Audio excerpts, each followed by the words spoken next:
At the right time. అంటే Eliezer ఏమని ప్రార్థన చేశాడు? దేవా నన్ను కరెక్ట్ టైమ్‌లో, కరెక్ట్ ప్లేస్‌లో పెట్టు. నేను రోజు అదే ప్రార్థన చేస్తా. దేవా put me in the right place at the right time around right people in right situations. So all things work together for my good. దేవా నన్ను కరెక్ట్ ప్లేస్‌లో, కరెక్ట్ టైమ్‌లో, కరెక్ట్ మనుషుల చుట్టూ, కరెక్ట్ పరిస్థితిలో సమస్తము నా మేలుకి జరిగేటట్టు నన్ను పెట్టు. ఎ ఎలియాజర్ అదే ప్రార్థన చేశాడు. ఎవరు దొరికారు? రెబెకా దొరికిందా లేదా? అవునా కదా!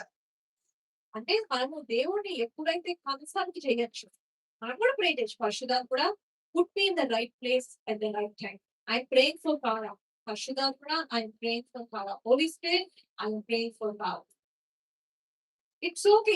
పరిశుద్ధాత్ముడు లీడ్ చేసినట్టు, పరిశుద్ధాత్మ మనకి స్ట్రాటజీస్ ఇచ్చినట్టు, పరిశుద్ధాత్మ మనకు అడ్వైస్ ఇచ్చినట్టు ఎవ్వడు ఇవ్వలేడు. అంటే ఏ కౌన్సిలరు, ఏ టీచరు ఎవ్వరు పనికిరారు. ఎందుకంటే ఆయనకు తెలుసు కదా! మన పర్సనల్ కౌన్సిలర్, పర్సనల్ టీచర్ అంట. సో, మనకి ఏ పరిస్థితిలో ఏది అవసరమో మనల్ని ఎక్కడ ఎలా పెట్టాలో ఆయనకే తెలుసు.